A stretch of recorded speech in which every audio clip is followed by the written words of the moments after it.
Gracias, Jesús.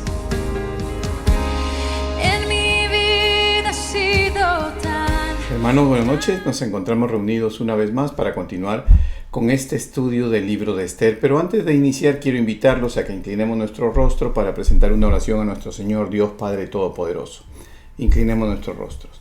Señor, te damos gracias por esta noche y te pedimos, mi Dios Todopoderoso, el Dios que ha creado este universo, Señor, que nos ha creado a nosotros, que en esta noche nos bendigas con la sabiduría, con el entendimiento, Señor, que venga de los cielos, para que nosotros podamos entender ese verdadero mensaje de tu palabra, Señor. Te lo pedimos en el precioso y maravilloso nombre de nuestro Señor Jesucristo. Amén, amén y amén. Hermanos, amigos, buenas noches. Nos encontramos reunidos una vez más para continuar con este estudio del libro de Esther. En esta oportunidad vamos a tratar de terminar el libro de Esther, ya sería el último capítulo, en vista que son muy pequeños, muy cortos los capítulos. Y en la última clase nos quedamos exactamente cuando ya se había desarrollado el problema con Amán, Mardoqueo y Esther. Y Esther ya había convocado a un almuerzo, a una comida, un primer día para que asiste el rey Amán con Esther, y hay un segundo día en el que ya también esto sucede. Y lo dejamos cuando terminamos el capítulo 6, lo dejamos listo para ingresar al desarrollo, a lo que es cómo se desenlaza este tema. Pero lo interesante de este libro es que sin haber nombrado a Dios nos damos cuenta que no hay nada que sucede en la vida del hombre que no tenga el control Dios, sobre todo cuando se trata de hombres que siguen en fe, que cumplen, que son obedientes, que realmente honran a Dios. Y vemos cómo Dios de una u otra manera hace que estos hombres que lo honran a Él hace que los honren también a ellos. Porque así dice la palabra, quien honra a Dios, Él lo honra. Y lo vemos en Mardoqueo, ¿no? Que es básicamente, siendo el libro de nombre Esther, tenemos aquí a Mardoqueo, que es uno de los diríamos gestores, uno de los hombres que realmente forjó a esta mujer, a esta muchacha cuando empieza siendo reina, y la educa dentro de todos los principios de las cosas de Dios, ¿no? Y vemos que su desarrollo y su desenvolvimiento de Mardoqueo, con quien la adoptó como su hija, porque sabemos que no era su hija, la adoptó como su hija, nos damos cuenta que realmente hubo una educación propia del pueblo judío bajo los lineamientos. Y en todo momento ella muestra una obediencia, un respeto para Mardoqueo, a quien atiende cada vez que le hace los pedidos. Y así lo hemos visto a través de la historia. Otra cosa también que podemos resaltar de esta historia, que ya vamos a acabar en este capítulo, es que Esther llegó a donde llegó porque el Señor había previsto de que así sea.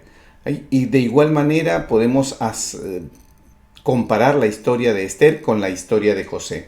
Lo mismo de Mardoqueo. Podemos decir que Mardoqueo circunstancialmente salvó al rey de un posible atentado cuando él escucha que hay dos eunucos que están tratando de atentar contra el rey y él da la voz de alerta. Entonces vemos cómo los sucesos que vinieron sucediendo en anteriores al momento en que se está viviendo entre Amán, la reina Esther y el rey Asuero, ya el Señor había preparado el camino, preparado el campo para que cuando los eventos se desarrollen, todo esté en su sitio y no pueda perjudicar a este hombre y a esta mujer de Dios, ¿no?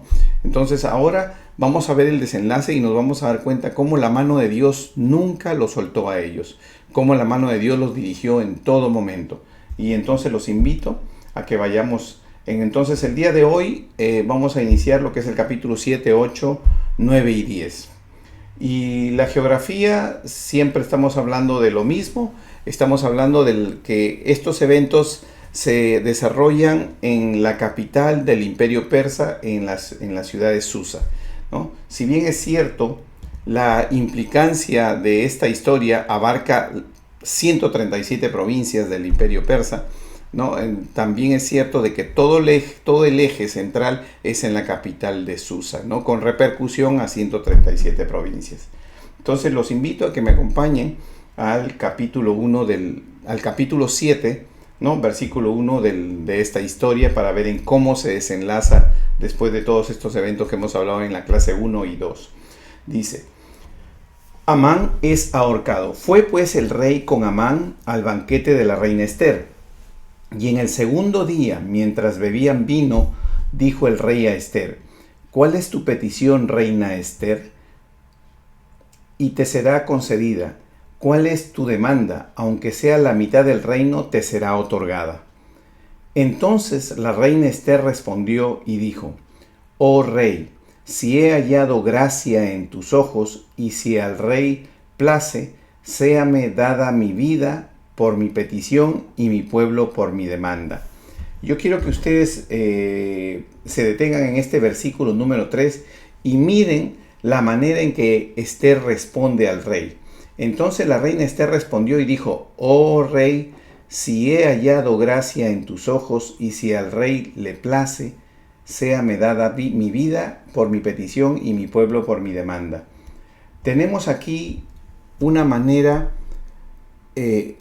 que Ester nos muestra la manera en que ella siempre se dirigía no solo al rey, porque vemos que esa es la manera correcta cuando nos queremos dirigir a nuestro Señor Dios Padre Todopoderoso, ¿no? Entonces nosotros tenemos que solicitarle a Él, tenemos que rogarle, pedirle, tenemos que suplicarle, dice la palabra, y también debemos esperar que sea su voluntad, tal cual Ester les dice en ese momento a ellos que esto es lo que está demandando, y dice si es la voluntad del rey y si al rey le parece, ¿no? Entonces vemos cómo realmente esta mujer Ester, habiendo sido tan joven cuando empezaron estos hechos, vemos cómo realmente ella fue bien educada en la palabra y mantiene el respeto, no solamente porque es el rey, sino porque además así fue educada, y se nota por la calidad de expresiones. En ningún momento le dice al rey: he venido para que me hagas un favor, he venido para pedirte algo. No, siempre con una línea de educación bastante alta, propia de la manera en que se dirigía al Dios Padre Todopoderoso. Y esto es como un ejemplo para nosotros, para evitar que en los tiempos contemporáneos mucho se le pide a Dios como ordenándole a Dios, y a Dios no se le puede ordenar nada, porque Él es soberano. Se le puede, dice Él, según su palabra, con ruegos, con súplicas, nuestras peticiones. ¿Para qué? Para que Él, que ya las conoce, que sabe lo que necesitamos, conforme a su voluntad nos va a atender, y conforme a los propósitos que cada uno tiene en su vida. Por eso es necesario que nosotros aprendamos a dirigirnos como en este caso lo hace Ester. Continuamos. Dice versículo 4, dice: porque hemos sido vendidos, yo y mi pueblo, para ser destruidos, para ser muertos y exterminados. Si para siervo y siervas fuéramos vendidos, me callaría, pero nuestra muerte sería para el rey un daño irreparable. Recuerden que Ester ingresa al palacio persa y pasa todo el evento de selección de mujeres sin haberse notado ni ella haber dicho que ella era una mujer judía. Ya lo hemos explicado, que era una mujer que nació en el cautiverio en Persia, y que además de nacer en Persia se crió en Persia, aprendió la lengua persa y las costumbres persas, de tal manera que no tenía ese acento propio de aquellas personas que no son del lugar o que su primer lenguaje no fue el persa. Por esa razón ella pasó de incógnita no solamente para el rey Asuero, pasó de incógnita para Amán, que tal vez si hubiera sabido de que ella era judía hubiera cambiado o la manera o la forma en querer agredir a Mardoqueo, o tal vez hubiera desistido. Pero nos damos cuenta que en este momento recién la reina Ester revela su identidad al rey Asuero y consecuentemente a Amán también. Dice versículo 5, respondió el rey Asuero y dijo a la reina Ester: ¿quién es y dónde está el que ha ensoberbecido su corazón para hacer esto? Y Ester dijo: el enemigo y adversario es este malvado Amán. Entonces se turbó Amán delante del rey y de la reina. Imagínense ustedes lo que realmente Amán se da cuenta de lo que ha hecho. Ha ido en contra de la reina del rey de Persia, ni más ni menos. Porque si Ester no hubiera llegado a ser la reina, la mujer más importante del reino persa, tal vez por más que hubiera ocupado o haber sido la esposa o haber ocupado un puesto de autoridad, no hubiera tenido la suficiente influencia para poder cambiar la actitud de este rey Asuero y que reaccione ante tal situación. Sin embargo, su posición de mujer privilegiada, la número uno en el reino persa, ¿no? Como mujer, al ser la esposa del rey, eso la colocó en una posición muy asequible y muy ventajosa, sobre todo por el anonimato que ella siempre condujo y el otro no conocía, ¿no? El Amán que estamos hablando. Dice, versículo 7.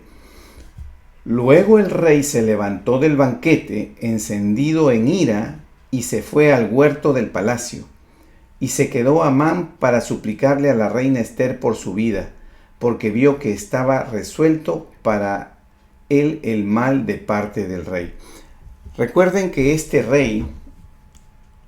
es un rey que de por sí, desde que inicia la historia, vemos que tiene 6 meses de fiesta, una semana más de fiesta. La esposa Vasti estaba haciendo una fiesta cuando todavía estaba casado con ella. Ahora vemos que Ester lo invita a una fiesta. Parece que le gustaba mucho las fiestas. O sea, en otras palabras, y le gustaba alegrarse el corazón, o sea, le gustaba embriagarse. Por eso vemos que inclusive cuando hace la fiesta de la semana extra, después de haber pasado 6 meses de fiesta, él otorga libre voluntad de poder adquirir todo, de ingerir todo el alcohol que quisieran las personas. No había ninguna obligación, no había ninguna circunstancia que lo podía obligar a que esto sucediera. Y nos damos cuenta realmente que este es un hombre que vivía, diríamos nosotros, no solamente alegre de corazón, sino que propio de ser una persona que le gusta mucho el licor, podría haber perdido un poco esa ecuanimidad. Tal vez sería un hombre que se molestaba muy rápido o llevaba su molestia a un extremo y era más peligroso. ¿Por qué? Porque su inestabilidad propio del alcohol que consumía y siendo el rey lo convertía en un hombre realmente peligroso de poder mandar matar a cualquier persona. Pero en esta circunstancia nos damos cuenta cómo Dios, que condujo las cosas, reacciona y vemos que realmente sucede algo muy interesante ahí. Seguimos. Dice, después el rey volvió del huerto del palacio al aposento del banquete, y Amán había caído sobre el lecho en que estaba Ester. Entonces dijo el rey, ¿querrás también violar a la reina en mi propia casa? Al proferir el rey esta palabra, le cubrieron el rostro a Amán. ¿Qué es lo que sucede aquí ante la evidencia que Ester hace de que ella es una mujer judía y que tenía este decreto encima de muerte que había hecho firmar Amán al rey? Entonces él lo que hace es llegar a la reina para suplicar por su vida, para que interfiera ante el rey, para que no lo mataran. Pero da la circunstancia de que en el momento que eso sucede, él cae en el regazo de ella, o sea, cae en la altura de las piernas de ella. ¿Y qué es lo que dice el rey? El rey toma esto como si fuera un acto de agresión a su esposa, de agresión sexual a su esposa.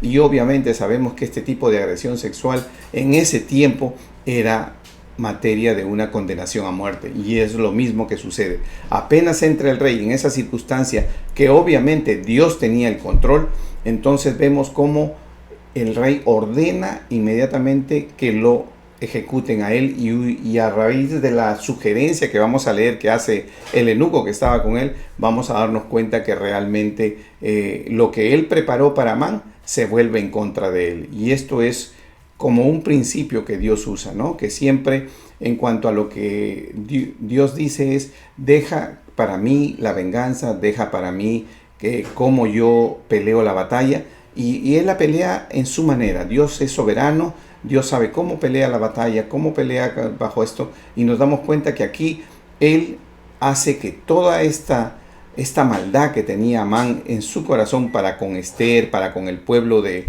Israel, pero especialmente para Mardoqueo, porque sabemos que todo esto se originó porque él detestaba a Mardoqueo. Por un hombre, él quiso extender un daño hacia un pueblo completo, y por esa circunstancia, por haberse metido contra el pueblo de Dios, que nada le había hecho, básicamente, entonces en ese momento Dios toma y hace que todas las cosas que sucedían eran en contra de él, terminando él, a la hora que el rey ordena que él se ha puesto en la estaca donde que él mismo había preparado. ¿Para quién? Para Mardoqueo.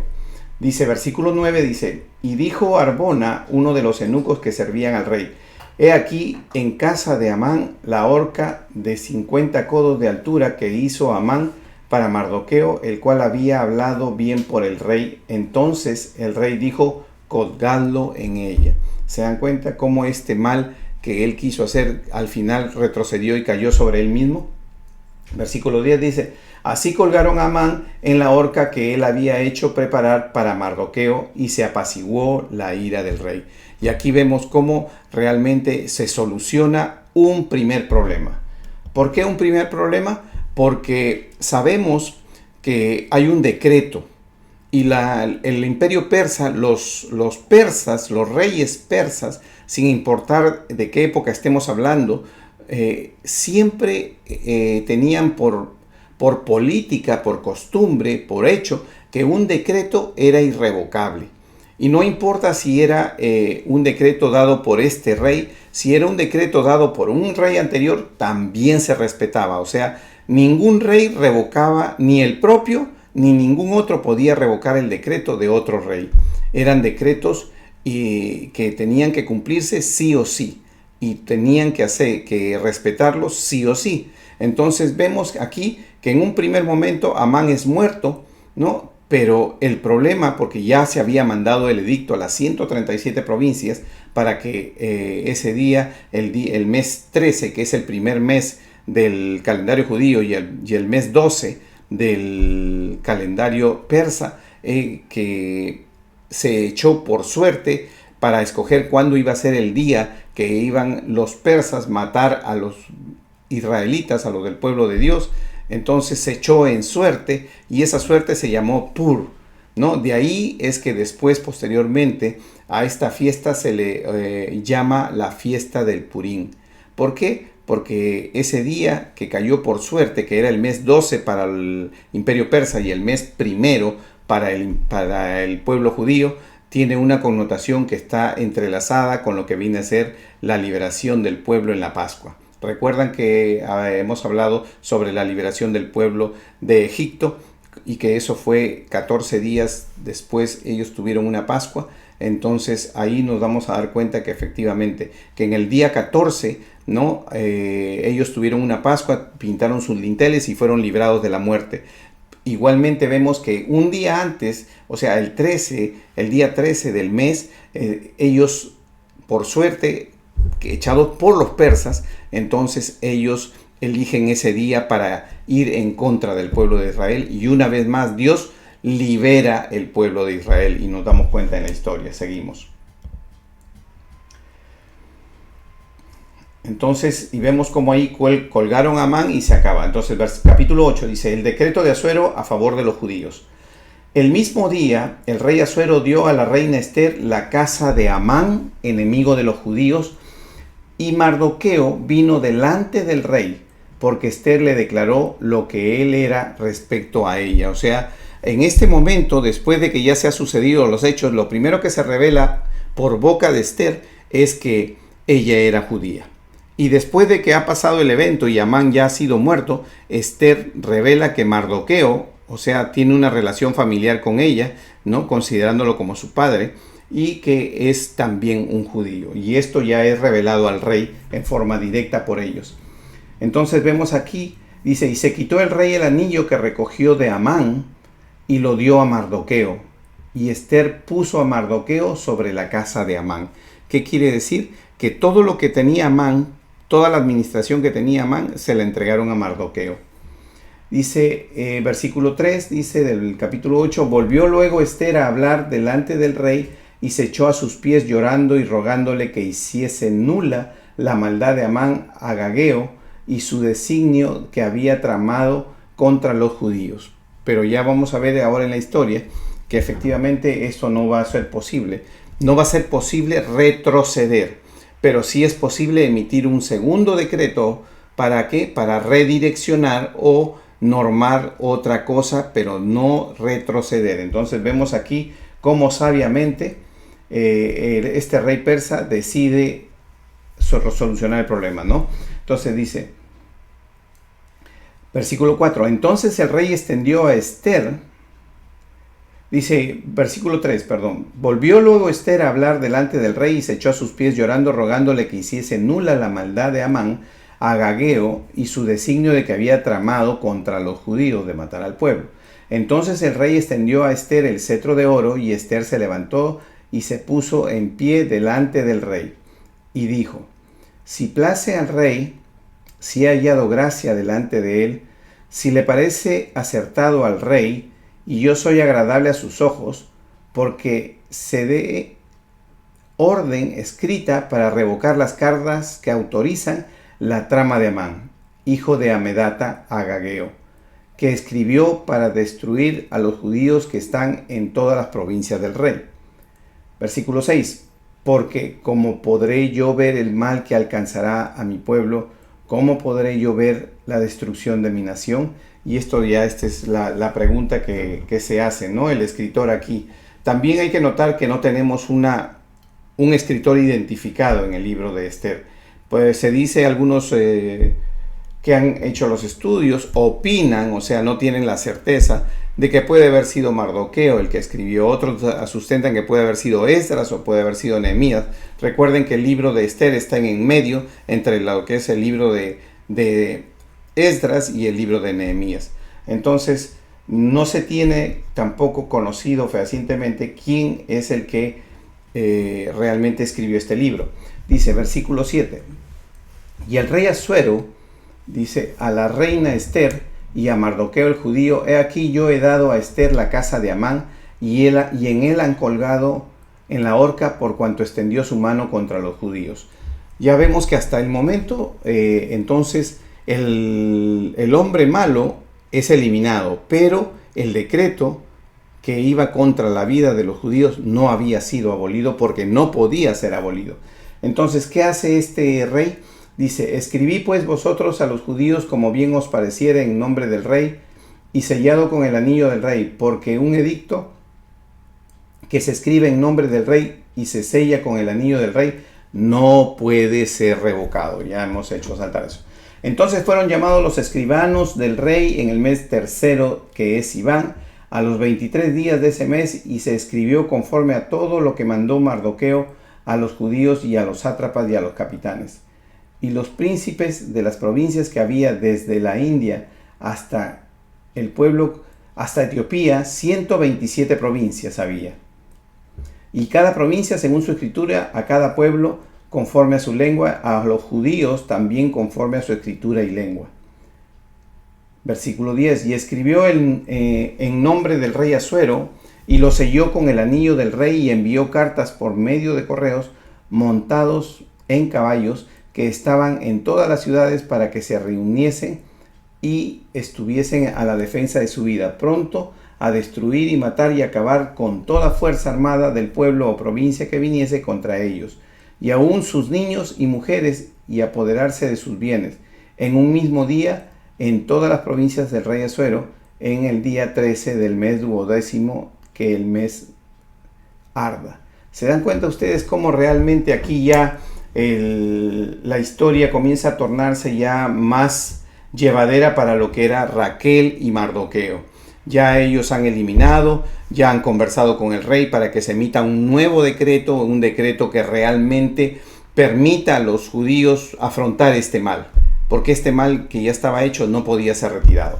Y nos damos cuenta que efectivamente, ¿no? O sea, este mal es erradicado. Y dice, versículo 7, respondió el rey Asuero a la reina Ester y a Mardoqueo el judío, he aquí yo he dado a Ester la casa de Amán, y a él han colgado en la horca, por cuanto extendió su mano contra los judíos. Escribí pues vosotros a los judíos como bien os pareciere, en nombre del rey, y selladlo con el anillo del rey, porque un edicto que se escribe en nombre del rey y se sella con el anillo del rey no puede ser borrado. Entonces vemos aquí la buena voluntad del rey, que le entrega, ¿no? A Mardoqueo y a Ester prácticamente la oportunidad de poder escribir algo con su anillo. Pero vamos a darnos cuenta más adelante, que vamos a seguir leyendo, que efectivamente esto no es algo que pareciera que que no es así, pero en realidad lo que el rey hace es proteger a Esther y al pueblo, ¿no? O sea, al emitir un nuevo edicto donde da la libertad al pueblo de poder defenderse. Y aquí lo vamos a ver. Dice, versículo 8 dice, la copia del edicto que había de darse por decreto en cada provincia para que fuese conocido por todos los pueblos decía que los judíos estuviesen preparados para aquel día para vengarse de sus enemigos. Estamos hablando que solamente transcurrieron 3 meses cuando se dio la disposición y ahora estamos hablando porque era una disposición para que se cumpla en el mes 12avo, ¿no? Eso significa, o en el mes primero de lo que es Israel, pero ahora ¿qué es lo que significa? Significa que realmente ellos estaban siendo preparados, estaban siendo llevados de tal manera por Dios que nada les iba a pasar, y aquí vemos que este decreto les autoriza a todo el pueblo en general a defenderse, o sea, a poder contrarrestar ese ataque que había firmado con Amán. Dice, versículo 14, los correos pues montados en caballos veloces salieron a toda prisa por la orden del rey, y el edicto fue dado en Susa, capital del reino. Y salió Mardoqueo de delante del rey con vestido real de azul y blanco, y una gran corona de oro, y un manto de lino púrpura. La ciudad Susa entonces se alegró y regocijó, y los judíos tuvieron luz, alegría y gozo y honra.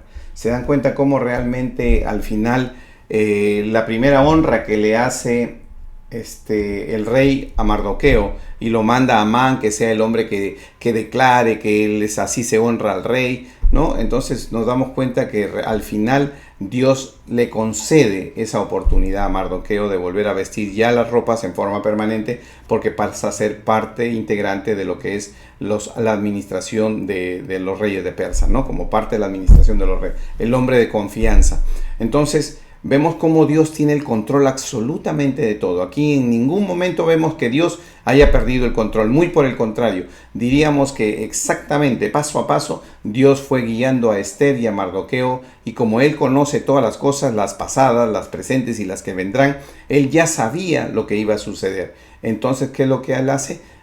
Lo que Él hace es realmente afrontar una circunstancia, pero de la manera adecuada, con el respaldo de Dios mediante un decreto que autorizaba defenderse. Seguimos. Dice versículo 16, y los judíos tuvieron luz y alegría y gozo y honra. Y cada provincia, en cada ciudad llegó el mandamiento del rey, y los judíos tuvieron alegría y gozo en el banquete del día de placer. Y muchos entre los pueblos, entre las tierras, se hacían judíos, porque el temor de los judíos había caído sobre ellos. Y nos damos cuenta que realmente aquí ya ellos prácticamente se les alegra el corazón, en el sentido que sienten gozo por la alegría y el respaldo que Dios les ha dado. Acá es importante porque este pueblo judío que el que estamos leyendo ya recibe de Dios directamente una satisfacción en su corazón al haberlo protegido, ¿no? Dice, y en cada provincia y en cada ciudad donde llegó el mandamiento del rey, los judíos tuvieron alegría y gozo, banquete del día de placer, y muchos entre pueblos de la tierra se hacían judíos, porque el temor de los judíos había caído sobre ellos. Entonces nos damos cuenta que realmente ya la cosa es diferente, ¿no? Entonces ahora vamos a entrar al capítulo 9. Dice, los judíos destruyen sus enemigos. Recuerden que ya todo ha sido preparado. Ya todo ha sido preparado no solamente por el decreto de Amán para que los persas puedan atacar al pueblo judío y matarlos, sino también se ha dado un decreto para que el pueblo judío pueda defenderse y matar a los persas. Ahora bien, hay que aclarar esto. Los persas estaban invitados a ir a atacar a los judíos, no estaban obligados, estaban invitados por este decreto a que podían hacer eso. ¿Qué quiere? Y no habría una represalia por parte del rey. Pero asimismo, el pueblo judío también estaba invitado a defenderse todas las veces que sea necesario de los ataques del pueblo no persa. Pero entiéndase de que el pueblo judío no podía ese mismo día ir a atacar al pueblo persa. Simplemente tenía que mantenerse en expectativa, en espera, observando, para que cuando suceda, él pueda responder. pero a diferencia de lo que vendría a ser el imperio persa que está en su imperio, ¿no? Que ellos simplemente se desenvuelven como es normal. Pero para lo que era el pueblo de Dios, queda bien claro de que ellos solamente iban a poder actuar contra lo que es Israel, contra esta manera en que se estaban haciendo las cosas, solamente, ¿por qué? Porque Dios así lo había permitido, solamente porque Dios les había previsto de todas las cosas para que ellos no sufran ningún daño. Y así es como nos damos cuenta, y vamos llegando ya al final del capítulo 8 y vamos a entrar al capítulo 9. Y dice, en el mes duodécimo, o sea, en el 12º mes, que es el mes de Adar, a los 13 días del mismo mes, cuando debía ser ejecutado el mandamiento del rey. O sea, ya hemos avanzado hasta el fin de año del imperio persa, pero recuerden que es el primer mes del imperio judío. Entonces, del pueblo de Dios, del pueblo judío, ¿no? En el mes duodécimo, que es el mes de Adar, a los 13 días del mismo mes, cuando debía ser ejecutado el mandamiento del rey y su decreto, el mismo día en que los enemigos de los judíos esperaban enseñorearse de ellos, sucedió lo contrario, porque los judíos se enseñorearon de los que los aborrecían. Y los judíos se reunieron en sus ciudades, en todas las provincias del rey Asuero, para descargar su mano sobre los que habían procurado su mal. Y nadie los pudo resistir, dice, porque el temor de ellos había caído sobre los pueblos. Entonces aquí vemos ya cómo realmente el pueblo no es que se vaya en pleno a matar al pueblo judío. Sabemos cuando empecemos a leer que se organizan, pero es un número muy reducido para la cantidad poblacional que había, que realmente ellos están tratando de organizarse para ir a atacar. Este pueblo persa que se organiza para ir a atacar, al final es derrotado por el pueblo judío, que tenía su decreto de autorización para que se pueda defender. Y así es como nos damos cuenta aquí, ¿no? Dice versículo 5, y asolaron los judíos a todos sus enemigos a filo de espada y con mortandad y destrucción, e hicieron con sus enemigos como quisieron. Aquí vemos ya entrando en la pelea estos dos,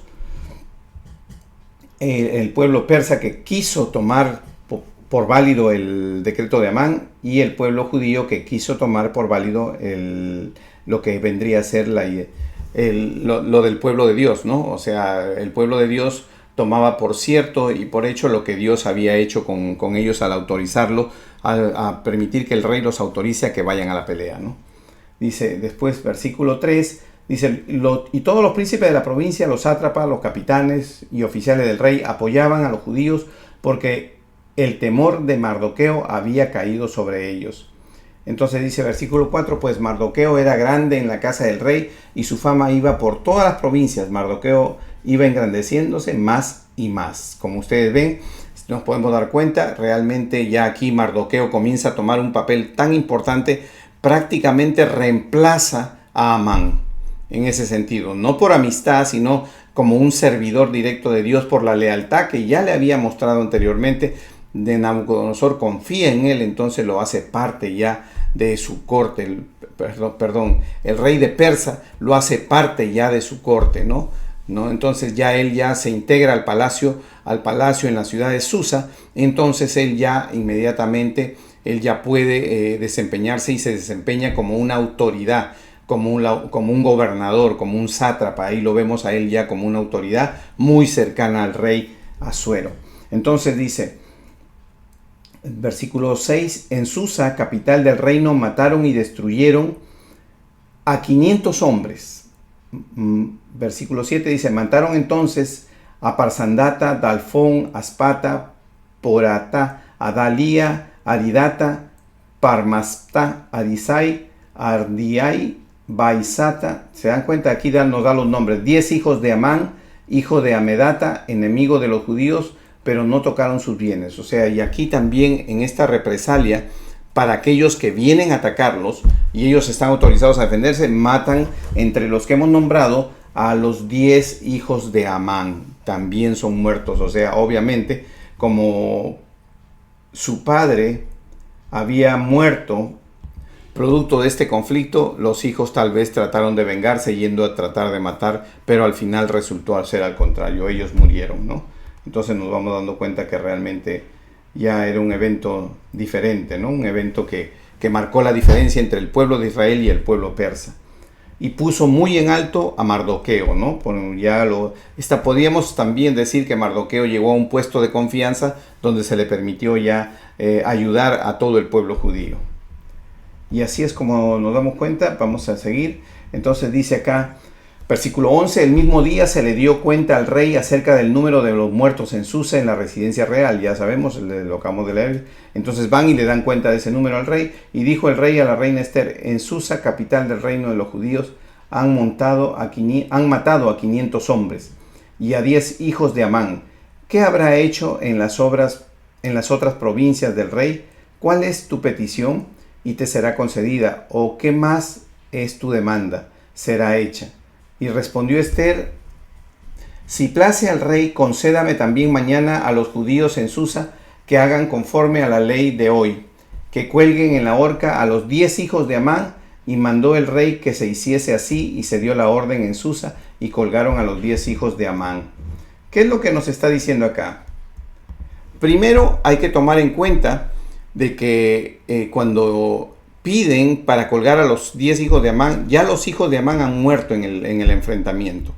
Ya hemos visto cómo ya dice ahí que él murió en el enfrentamiento entre los persas y los judíos, ¿no? Entonces, pero aún así piden autorización para sus cuerpos, ¿no? Colgarlos en lo que era para la construcción que el mismo Amán hizo para Mardoqueo.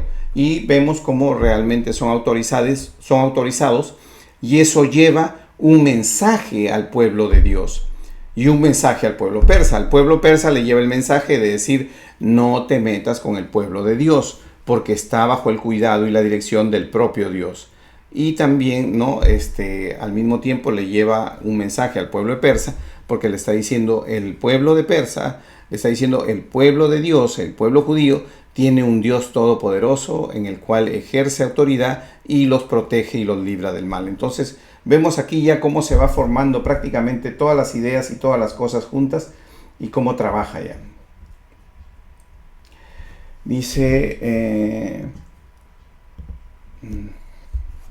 versículo 11, el mismo día, dice, se le dio cuenta al rey acerca del número de muertos en Susa, y dijo la reina Esther, en Susa, capital del reino de los judíos, han matado 500 hombres. O sea, se dan cuenta que el número de hombres que murieron fueron muy pocos, porque ya no se atrevieron a ir a pelear con los judíos, y también porque de una u otra manera estaban protegidos, ¿no?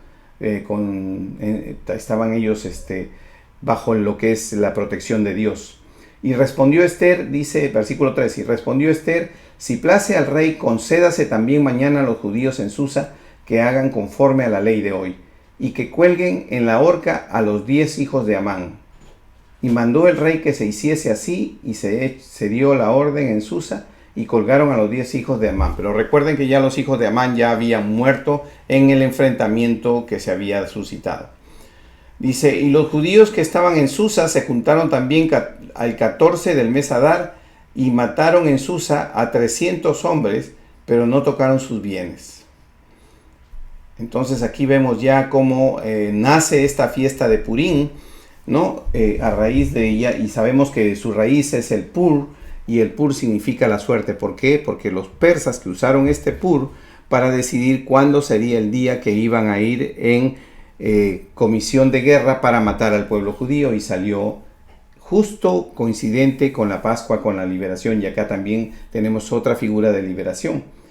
Dice versículo 16, cuando a los hombres judíos que estaban en las provincias del rey también se juntaron y se pusieron en defensa de su vida, y descansaron sus enemigos y mataron a sus contrarios a 75,000, pero no tocaron sus bienes. O sea, en ningún momento hubo un saqueo ni nada de esto, solamente se cumplió con hacer lo que de una u otra manera Dios respaldaba. Entonces vemos aquí, versículo 17, dice, esto fue en el día 13 del mes Adar, y reposaron en el día 14 del mismo, y lo hicieron día de banquete y de alegría. Aquí se instala la fiesta judía de Purim.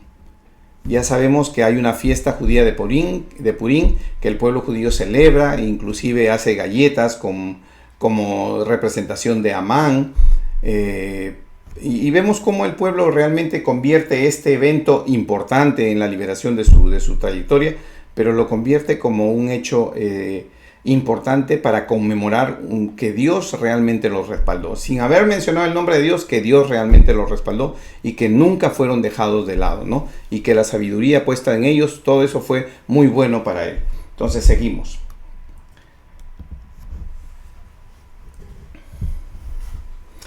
Dice, pero los judíos que estaban en Susa se juntaron el día 13 y el 14 del mismo mes, y el 15 del mismo reposaron, y lo hicieron el día de banquete y de regocijo. O sea, por tanto los judíos aldeanos que habitaban en las villas sin muro hacen a los 14 del mes de Adar el día de la alegría y de banquete, y un día de regocijo para enviar porciones por cada uno de su vecino. Y escribió Mardoqueo en estas cosas y envió cartas a todos los judíos que estaban en todas las 127 provincias. Recuerden que eran como en los días que tuvieron paz de sus enemigos. Entonces aquí nosotros nos damos cuenta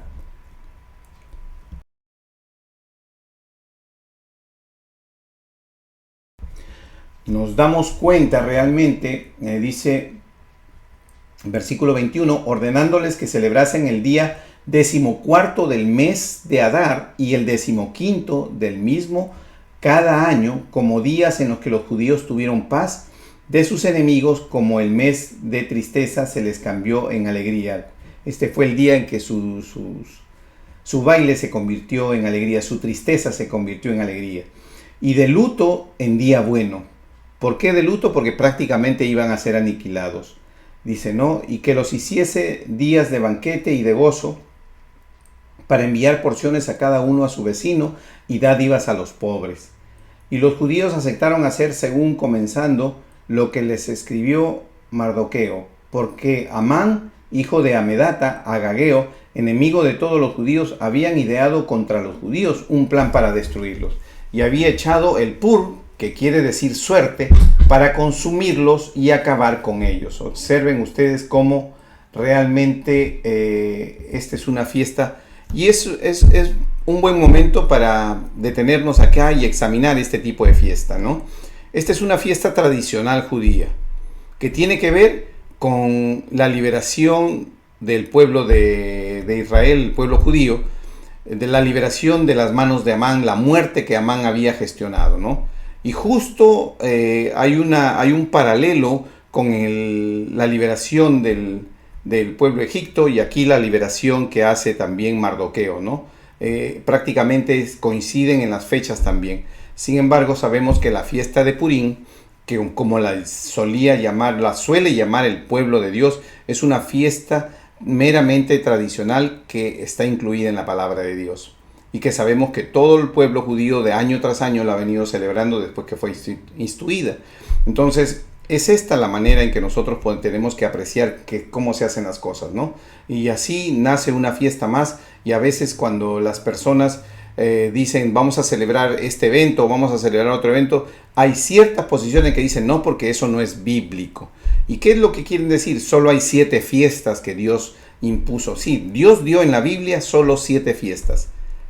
Pero aún así hubo fiestas adicionadas como la 8ª fiesta, que es la fiesta de las luces, que es en honor al milagro que no se apagó el menorá cuando ellos fueron a buscar aceite y se demoraron 8 días, y habiendo aceite en la lámpara solo para un día, sucedió un milagro. Entonces ellos conmemoran ese tiempo también para celebrar un día de gozo y de triunfo, porque Dios no permitió que la lámpara, el menorá en el palacio se apagara, ¿no? Y así es como nos vamos dando cuenta. Entonces termina este versículo 17, donde vemos que terminan celebrando la fiesta del Purim, o sea, la fiesta de la suerte se llamaría. ¿Por qué? Por la forma de elección. Recuerden, la fiesta de la suerte por la forma de elección de escoger el día en que ellos iban a matar a los judíos. Versículo 18, pero los judíos que estaban en Susa se juntaron el día 13 y el 14 del mismo mes, y el 15 del mismo reposaron, y lo hicieron día de banquete y de regocijo. Por tanto, los judíos aldeanos que habitaban en las villas sin muro hacen a los 14 del mes de Adar el día de alegría y de banquete, un día de regocijo, y para enviar porciones a cada uno a su vecino. Y escribió Mardoqueo estas cosas y envió cartas a todos los judíos que estaban en todas las provincias del rey Asuero, cercanos y distantes, ordenándoles, dice, que celebrasen el día 14 del mes de Adar, en el 15 del mismo día cada año, como días en que los judíos tuvieron paz de sus enemigos y como el mes en que de tristeza se les cambió en alegría y de luto en día bueno, que los hiciese, dice, ¿no? Que los hiciesen días de banquete y de gozo para enviar porciones cada uno a su vecino y dádivas a los pobres. Versículo 23 dice, y los judíos aceptaron hacer según había comenzado lo que les escribió Mardoqueo, porque Amán, hijo de Amedata, Agageo, enemigo de todos los judíos, había ideado contra los judíos un plan. Había ideado un plan para destruirlos y había echado pur, o sea, había echado las suertes, que quiere decir suerte, dice. ¿Para qué? Para que realmente ellos pudieran decidir cuándo iba a hacer esto. Y es así como nace esta fiesta judía que es muy conocida y muy celebrada.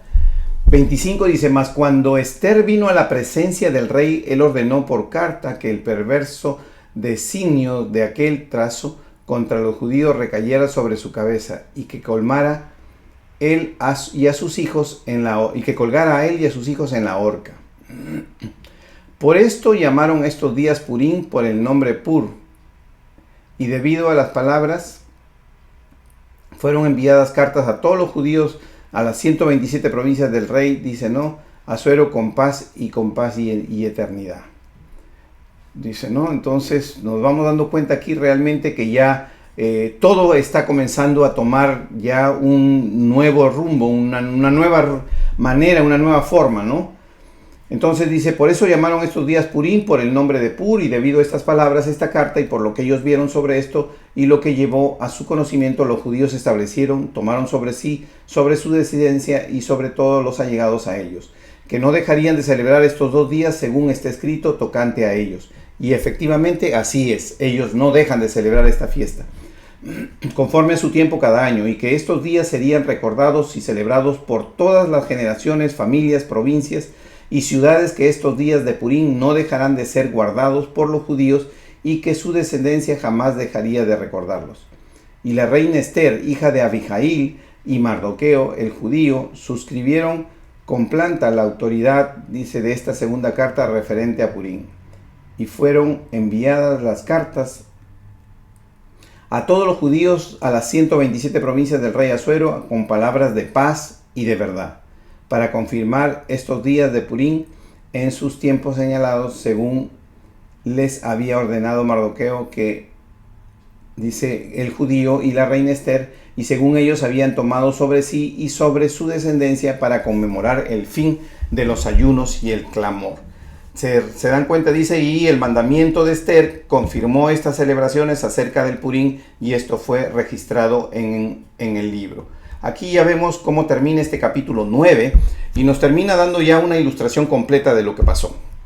Vino un decreto, vino un hombre que detestaba a Mardoqueo, quiso dañar a Mardoqueo y a todo el pueblo judío. No conocía que Ester, la reina, era de descendencia judía. Lo mismo el rey no la conocía, que era de descendencia judía. Pero vemos aquí cómo realmente después del decreto para asesinato, desde de verse descubierto, Amán muere. Él nuevamente, aquí vemos aquí a la reina Ester interviniendo, logrando no solamente detener que Amán continuara con sus actos en contra del pueblo, sino que además ella recibe un segundo decreto donde el pueblo de Dios puede defenderse, puede agredir a los que le agreden. Recuerden que esta manera en que concede no es para ir a agredir a sus enemigos también, no. Lo que concede es que se defienda cuando lo agreden, nada más. Y así es como realmente termina el capítulo 9 y entramos ahora al último capítulo de lo que vendría a ser el libro de Ester, ¿no? Y dice aquí, grandeza de Mardoqueo. Y el rey Asuero impuso tributo sobre la tierra y hasta las costas del mar. Y todos los hechos de su poder y autoridad, y el relato sobre la grandeza de Mardoqueo con que el rey le engrandeció, ¿no está escrito en el libro de crónicas de los reyes de Media y Persa? ese libro no lo tenemos. ¿Por qué? Porque no está hablando del libro de crónicas de la Biblia, está hablando del libro de crónicas del Imperio Persa, que no forma parte del canon bíblico que usamos. Porque Mardoqueo, el judío, fue segundo después del rey Asuero y grande entre los judíos y estimado por la multitud de sus hermanos, porque procuró el bienestar de su pueblo y habló paz para todo su linaje. Y así, hermanos, hemos prácticamente acabado lo que es el libro de Esther. Como ustedes pudieron ver, el libro de Esther ha sido un libro muy interesante, es una historia muy llamativa, muy colorida por las cosas que se ven, ¿no? Las fiestas. Imagínense ustedes que el imperio persa era tan poderoso y este rey se daba el lujo, por decirlo así, de tener fiestas de 6 meses. ¿Por qué? ¿Por qué decimos que era el lujo? Porque obviamente una fiesta implica una economía. Pero como el imperio era poderoso, la economía era muy buena, podía realizarse ese tipo de eventos. Hermanos, amigos, gracias por su atención. Me despido por esta noche. Dios los bendiga y los espero el próximo martes para continuar con las clases de un nuevo libro que es el que continúa, el libro de Job. Gracias, Dios los bendiga, buenas noches. En mi vida ha sido bueno, gracias Jesús. En mi vida ha sido tan bien. Con mi ser, con cada aliento, yo cantaré de la bondad